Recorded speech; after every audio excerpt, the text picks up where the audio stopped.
What's going on, everyone? This is Jang Geek Comics coming at you with another video. This is a continuation, a two-part. This is the second part of a two-part video of books that I got from CGC. You can always tell when I'm doing a CGC video when you hold up that brown box with that Fragile label on it. To recap my previous video, some notable books were Something is Killing the Children, issue 1, which I think is a phenomenal story. Let me know what you think of that. As well as the first appearance of Punchline, which is Hell Arisen number 3. Both coming back as a 9/8. And then I also had some lows, which is the Venom 27, the Scan, which is Null holding the gauntlet, the White Virgin variant, which came out as an 8.5, which I've decided to just crack that slab open and just sell it raw because 8.5 for that. And the thing is, there are no blemishes on there. There's no defects that I can think of, and they did not give me any notes. Anyways, that was the previous video, and we're going to be doing the rest of the books that I got from CGC. I did 16 in total. The last video had 8, and I'm going to show you the remaining 8s here. With that said, if this is your first time on, thank you so much for stopping by. As I said, I do a lot of, I'm doing a lot of CGC, grade reveals, mystery box, mail calls, books that I get from my local shops, books that I get on the online community, as well as my go-to comic shops like Comics Elite and Unknown Comics. But yeah, this one again is a CGC unboxing, so hopefully you guys enjoy it. And if this is not your first time, thank you so much for your ongoing support. Everyone hit that like button. Comments, let me know what you think of the books that I get sent off to CGC, or what books you've sent off to CGC. And the most important thing is please subscribe so you can stay in touch and be on top of all the books or all the videos that I drop. I try to do weekly. If not, I do by every other week at the latest. But subscribing will allow you to get notifications on when the next video comes up. The only other announcement that I want to share is just keep following me on Facebook and Instagram at Jang Geek Comics. Most importantly is actually more, currently I'm trying to grow my Instagram. I'm targeting, my goal is to hit 1,000 followers in the next couple months. But on Facebook, just if you want to add me and like me, like my page, it'll allow you to get notifications on when I do my online, my Facebook Live sales, which is kind of big going. I'm having a lot of fun at it, and it's doing really well, way better than the website that I have, but I'm just going to keep that website on there since I still have some books available for sale. In any case, yeah, just like, subscribe, follow, become a fan, comment, share, all that good stuff that you do on social media. Just do it for Jang Geek Comics, guys. Alright, so with that said, I'm just going to get right into the other second half of this unboxing, which are 8 more books. So I last shared that I got the Hell Arisen issue 3, first appearance of Punchline in a 9/8. But I also got another one.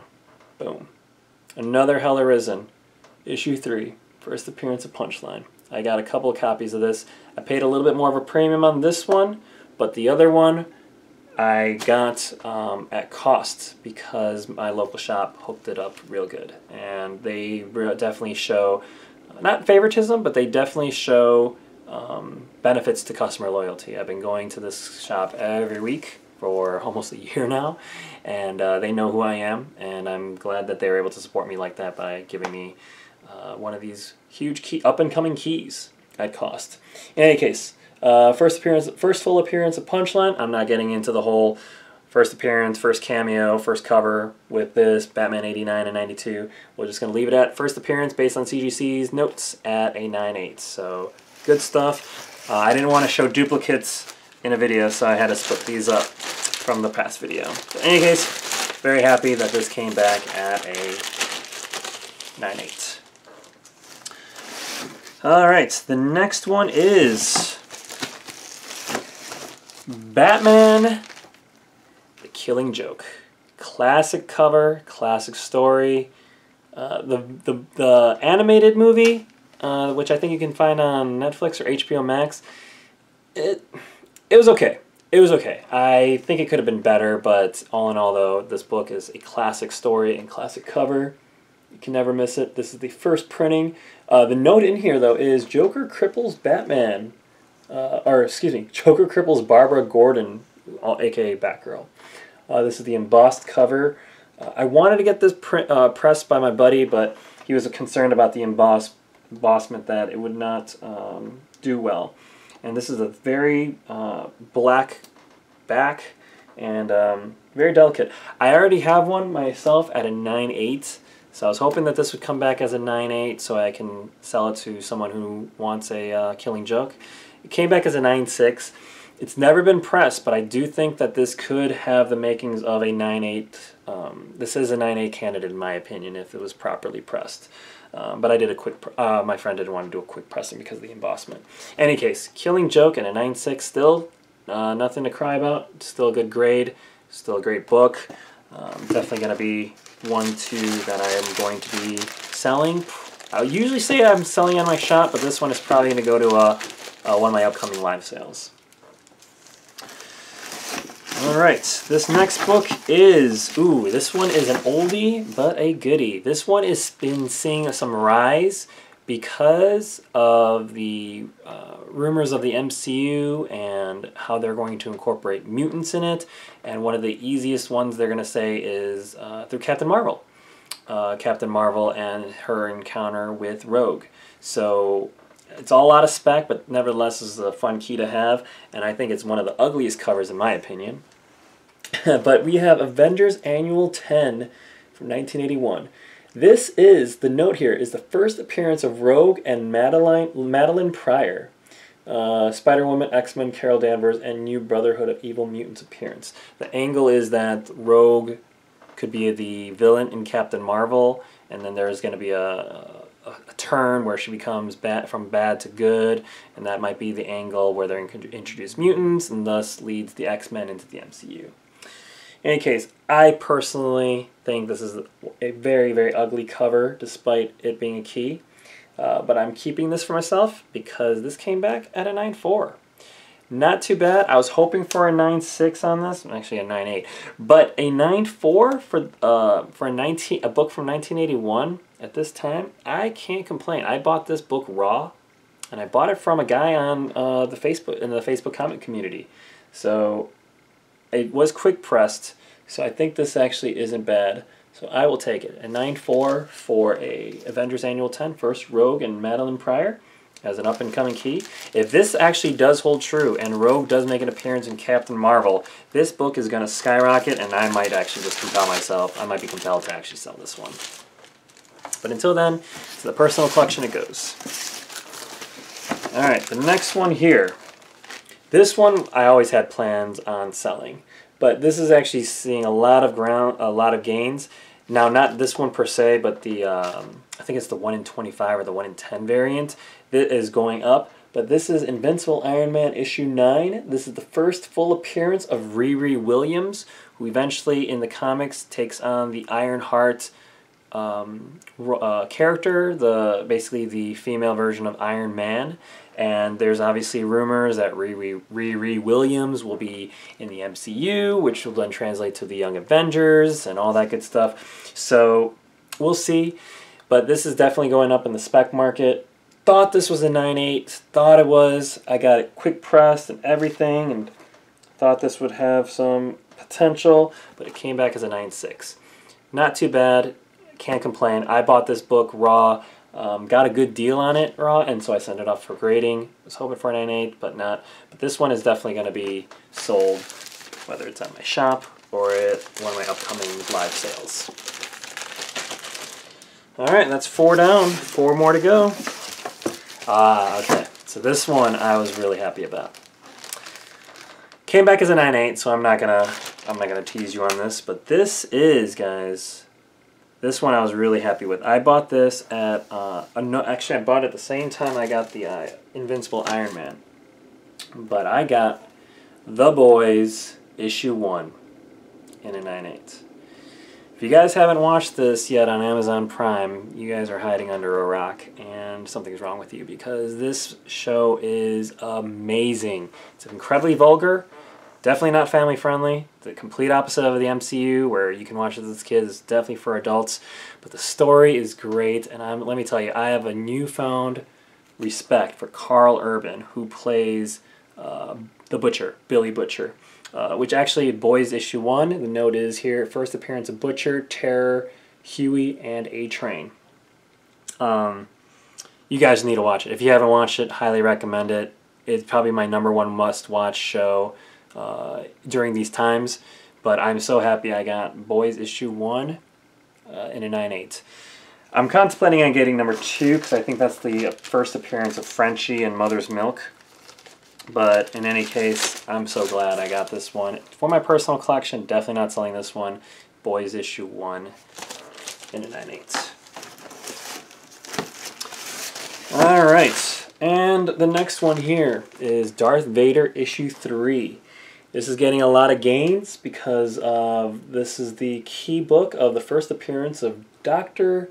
I did not know that was her first name. Dr. Chelly Afra. Dr. Afra. Also the first appearance of 00000 and BT1, which I'm assuming these are the droids. That is Note 8.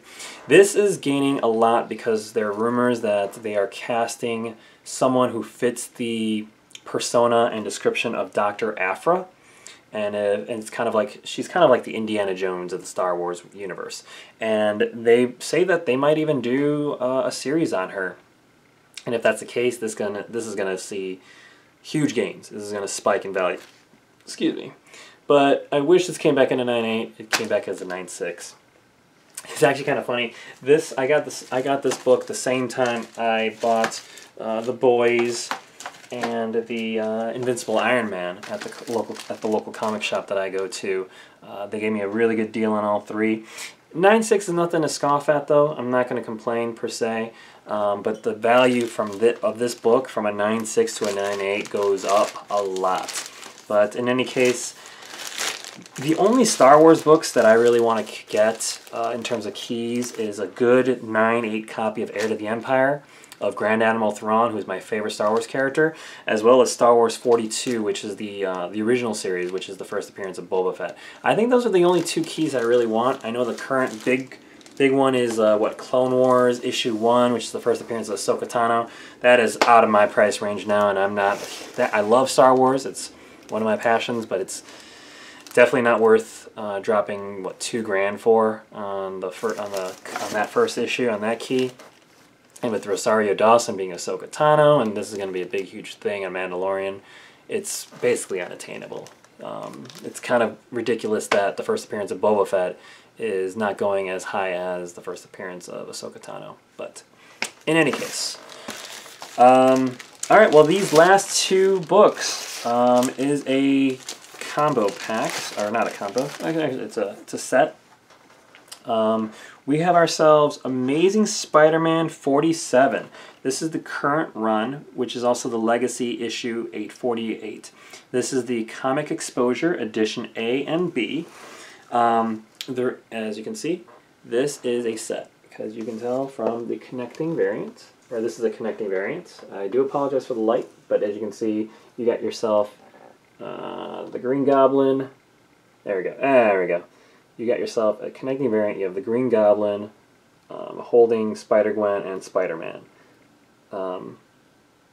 So the reason why I got these graded is because we sold the set to a buyer at one of our live sales, and he had an interest in getting these graded. So we went ahead and just got these graded for him, since I already had these books going out as well. And I'm glad that he did, because he was really excited. He never did this before in terms of grades. Congratulations, Adam. You got yourself 2 9/8s. So I'm happy that these came back as a 9/8. These are going straight to him after I get off this video. But I'm really happy that they came back as 9/8s, and just happy that customers of Jang Geek Comics are getting 9/8 quality books. So there you have it, guys. That wraps up today's video. I'm glad I kept it to under 15-20 minutes. But to recap, I got these two Amazing Spider-Man 47s, connecting variants. This is a Comic Exposure. Oh, Tyler Kirkham did these covers, and Tyler Kirkham does a lot of solid work with Spider-Man and Venom. So again, to recap, Spider-Man 47, Tyler Kirkham connecting variants, both in a 9/8. Darth Vader 3, first appearance of Dr. Aphra in a 9.6. The Boys, issue 1 in a 9.8. Invincible Iron Man, first Riri Williams in a 9.6. Avengers Annual 10, first appearance of Rogue in a 9.4. Killing Joke, classic cover, first appearance, or not first appearance, Joker cripples Barbara Gordon in a 9.6. And lastly, we have Hell Arisen, first appearance of Punchline in a 9.8. So again, there you have it. That wraps it up for today's video, guys. Thank you so much for watching. Hopefully you guys enjoyed it as much as I wanted to share these books and grades with you. Again, hit that like button, subscribe, let me know how I did in the comment sections on the books that I got.